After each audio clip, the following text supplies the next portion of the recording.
काबिल बनाया तो मैं अपने बाप का जनाजा पढ़ा रहा हूँ। आज हमें इसके काबिल बनाया कि कल झगड़े में जिंदगी गुजारा था, आज मैं यही कर रहा हूँ। मेरा यकीन है हमारी दुआ बाप से हम मेरा मगर जब एक बेटा हाथ उठाएगा नीचे आने से पहले ही उसके पास आ जाएगा, उसका बाप भी बन जाएगा। ये जिम्मेदारी हमारी होनी चाहिए और बड़ी कठिन जिस राह से हमारे उलमा गुजरते हैं। और ये भी एक बात समझिए, हर दाढ़ी जो की बारा आलिम नहीं होता, इसको पहचानो। ये आज की कमी है कि किसी को भी आलिम तस्लीम कर ले, अभी वो कोई खता करता है तो सारे आलिमों के ही सामने खड़े करें। जो सही आलिम होगा वो मासूम तो नहीं हो सकता मगर मासूम जरूर हो सकता।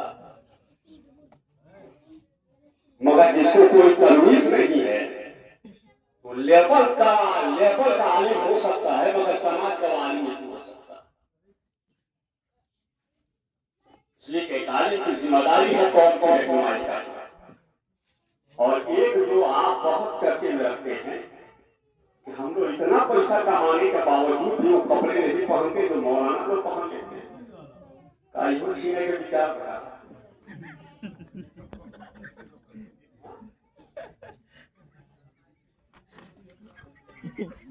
ऐसा है काम किया जाए 7,000 वाली तनख्वाह बोली आप कमाते कभी 7,000 में बरकत है तो यही लिखिए। सुनिए वो कमाल 7,000 करेंगे, वो कमाल हमारी तनख्वाह का नहीं है, ये कमाल मदीने वाले नबी की दुआ की है। नबी ने आज से 1500 साल पहले मदीने में दुआ किया था, कभी धोखा न रखना, तो नबी ने दुआ की है, ये हमारी दुआ है। दुनिया क्या सो सकती है मगर दिल का मोबाइल, ये हमारी दुआ। कोई ना कोई जरिया अल्लाह तबारक व तआला बना ही देता। और इस तालीम के लिए जरूरी है कि लिबास पहने, एक तालीम के जरूरी है उसके लिबास करने के लिए उसकी सफाई सुथरा है ये बता दे कि ये मोहल्ले का इमाम। इसलिए ये तो सारा मदीना से भेजा गया है सफाई सुथराई, एक इमाम इसलिए अच्छी जिंदगी में आता। और ये बताइए आप कभी भी किसी इमाम या किसी मौलाना को आज तक नींद की गोली खाते हुए आप लोगों ने देखा? सबसे सुकून की नींद अगर कोई लेता है तो मौलाना हजरात है, इमाम हजरात है। अपने वक्त ऐसा पढ़ाएंगे, खाना खाएंगे, सुकून से सो जाएंगे। कभी भी कोई इमाम नींद की गोली नहीं खाता। और बहुत कम लेबर वालों की बात तो मैं नहीं करता, मगर वाकई में जो आलिम है, कभी भी आपने नहीं सुना होगा कि फला आलिम की बीवी दूसरे के साथ चली गई, कभी भी। आज एक बीमारी फैली हुई है कि अगर बेटिया की शादी मौलाना से करते तो मौलाना 7,000 में क्या क्या करेंगे, कहां से खिलाएंगे, कहां से पिलाएंगे। इतना ख्याल रखना, अगर आपने अपनी बेटी के रिश्ता किसी अच्छे आदमी से कर दिया तो पेड़ के नीचे भी रखेगा तो पर्दे में रखकर जिंदगी गुजारेगा। और बड़ी सुकून की जिंदगी गुजरेगी आपकी बेटी। इसलिए मैं अपने बहनों से भी कहूंगा तुम भी अपना मैदान पलटो, कोर्ट में चले जाओ तो तलाक के मामले तो बहुत है मगर उसमें फाइल करा सके तो शायद किसी मौलवी का मिल जाए, शायद वो भी नहीं भी मिल सकता है। वो ये बातें नहीं मिल सकती हैं।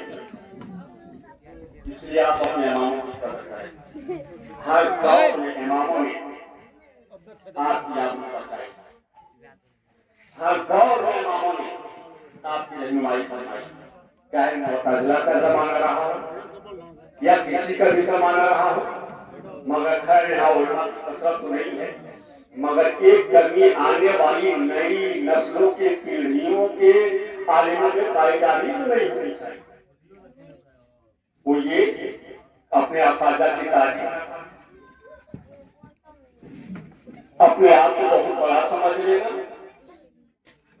अपने आप को बहुत इल्म का दरिया समझ लेना,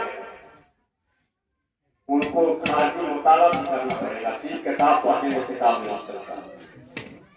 हजरत इमाम आजम अबू हनीफा के बारे में मैंने पढ़ा था कि मोहल्ले के जिस इमाम से उन्होंने इब्तिदाई किताब, जिसको हम लोग कायदा बगदादी कहते हैं,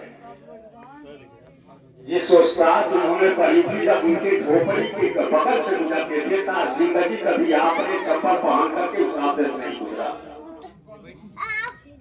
जब भी जाते थे उस झोपड़ी के तरफ से सर झुका के जाते थे, कभी मुंह करके आपने झोपड़ी के तरफ झुका नहीं। ये था उनका आदत।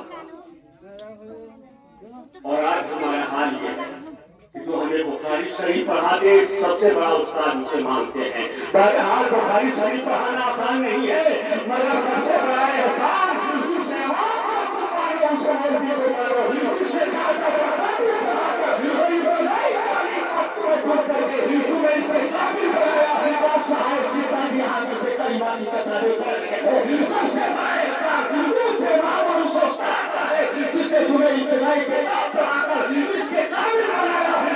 तुम भी समझ रहे हो, आप भी समझ रहे हो, आज आप इसे हदीस की किताबें में तुम समझ रहे हो। इसलिए तुम इसकी सबसे बड़ी तारीफ उस इमाम की करो जिसने इब्तिदाई तारीफ को तुम्हारी बात। हर दौर में इमामों की क्या कुर्बानियां आई हैं। मुअतज़िला का जमाना था, उसके बारे में हमारे उलमा जानते हैं, किताबें पढ़ाई जाती है। उसने कितने बड़े बड़े एतराज़ात कायम किए। यह अहले इल्म के दरमियान का मसला था। मुअतज़िला के जमाने में इमाम अहमद इब्न हंबल थे। गौर से सुनिए, इमाम अहमद इब्न हंबल, और इमाम अहमद इब्न हंबल चारों इमामों में से एक इमाम है। हम तो चारों को बरहक मानते हैं। यह बात है तकलीफ एक के इमाम आजम अबू हनीफा की करते हैं। उनके जमाने में वो ताजा जो बादशाह था, वो पुराने मुक़द्दस पर सवाल था। और सवाल क्या था? मखलूक और गैर मखलूक का। उसका कहना यह था कि ये भी मखलूक है जैसे हम मखलूक हैं।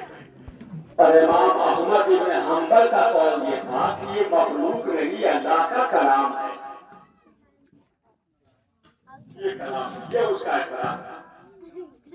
तो जब वो अपने खुतबे में कहा तो इमाम अहमद इब्न हंबल हर चौराहे पे घूम तकरीर कर, ये अल्लाह का कलाम है, ये अल्लाह का कलाम है, ये अल्लाह का कलाम है।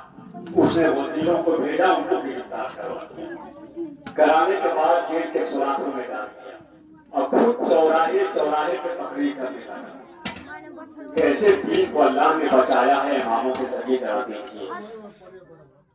एक चौराहे पे वो तकरीर करता था, वो जानता था कि मैंने जेल के सुराखों में डाला। तो खुदा की कसम, इमाम अहमद इब्न हंबल को अल्लाह ने कुव्वत बख्शी थी। देखने वाले जेल में भी देखते थे, दूसरे चौराहे पे ये तकरीर भी कर रहे होते। ना पड़ा तकरीर कर रहे होते। जब आज ही जा गया कि देखो ये तो तकरीर भी कर रहा है पाए वक्त में कुरान की फजीलत पर, और एक तरफ जेल में भी नजर आया। उसने सजा मुकर्रर कर दी, कहा जाओ ऐसे नहीं मारेगा, जिसके जिस्म पे कोड़े मारे जाए, 100 कोड़े बताना। इमाम अहमद इब्न हंबल को बुलाया और अपने शाही राज जिस्म से कपड़े उतरवाए और कहा इसके पीठ पर 100 कोड़े मारो। 100 कोड़े अभी बाकी ही थे मारने, उसमें से एक कोड़ा आपके पायजामे पर, जिसे हम डोरी कहते हैं, उसमें लगी और डोरी टूट गई। अनकरीब था कि आपका पायजामा नीचे आ जाएगा और आप लंबे हो जाते, यानी बरहना हो जाते।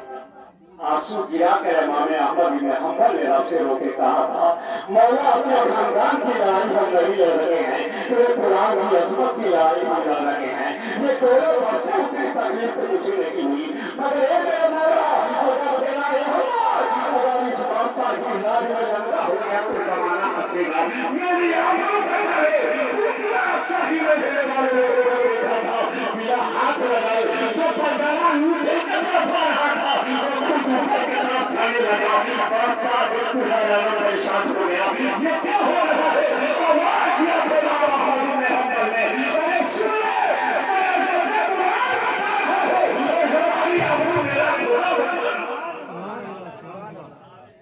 तो जो राहे खुदा में जो आदमी दीन काम करते हैं, तो जब ऐसे राजशाही में अल्लाह याबरू बचा सकता है, तो हमारे नबी से क्यों नहीं दे सकता? इसलिए भरोसा खुदा पे होना।